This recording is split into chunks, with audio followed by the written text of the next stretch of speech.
when it comes to Benjamin Netanyahu, we're speaking about someone who's the subject of an international criminal court arrest warrant. And he's the subject of this arrest warrant for alleged crimes against humanity, for war crimes, and he's the architect of the genocide against Palestinians in Gaza. If someone is charged with a warrant by the International Criminal Court for these kinds of crimes, that's something I believe that should be honored.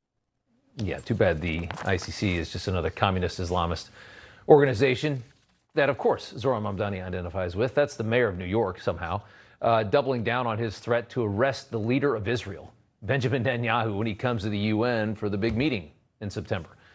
Mamdani acting as an agent of anything and any place that opposes the United States. That's essentially his whole repertoire. The mayor was asked about his international affairs commissioner making plans to meet with Iran's ambassador to the United Nations. You wonder how they wanted to help Iran as it fights a war with the United States.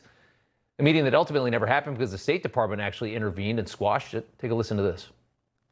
I just want to know just what your feelings are when you look at, for example, your administration also reaching out to the prime minister of, the ambassador of Iran. Our administration did not reach out to the prime minister of Iran. Our administration received a request from the Iranian consulate. And we're more than happy to entertain it. Let's bring in Victor Davis Hanson, senior fellow at the Hoover Institution, joining us now. Sir, good to have you back on. It really is scary, the kinds of people that have made it into major positions in political power in this country and what they believe and what they support. Yeah, I don't think Mayor Mamdani anymore is even trying to put up a facade that he's not a radical Islamicist and doesn't hate the United States. I mean, what he's basically saying is that slaughtering 1,200 people is not a crime.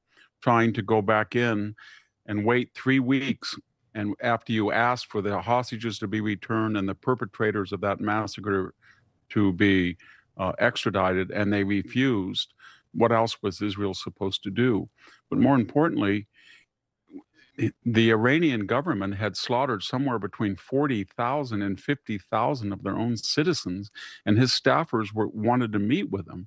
And we never heard that it was some kind of undercover operation where Mamdani would arrest this criminal from Iran for war crimes. Of course not. He was there. His staff was there to praise these people. Yeah. He won't. There's no way in the world the Chinese delegation will be arrested, even though they have a million people in essentially a labor concentration camp. And the same thing goes true with the people who come in from Azerbaijan and have just ethnically cleansed 150,000 Armenians. So it's all selective, and it's selective because he's an anti-Semite, he's an anti-Zionist, he's an anti-Israeli, and he's not even making any effort to disguise his prejudices and really his racism. And he's kind of... The other thing really quickly is these people this is not a bottom-up socialist movement. This is a top-down elite group of people. He calls he calls them colonial settlers. He came from an Indian expatriate community in Uganda that comprised 1% of the population, controlled 65% of the GDP, and came over here. They're rich, and, yeah. You know, and you see Hassan Piker with his Mao suit honoring somebody who murdered 70 million people when he drives a Porsche sports car, or Ro Khanna giving us lectures about socialism when his wife drives a $200,000 Range Rover. He's a multimillionaire. So this is kind of a performance art con about a bunch of wealthy, affluent, upper middle class, frustrated, envious people who really have adopted this fad of socialism. Doesn't mean they're not dangerous, but the idea that they represent the people is just a farce. It's really sad that they've been able to kind of pull the wool over the eyes of so many of the people that support them. And you make so many good points about how vile what they believe is, and how, I mean, Zohran Mamdani puts that smile on and can sell anything to his voters. And it's just shocking that he is the mayor of New York. I still can't get that through my head.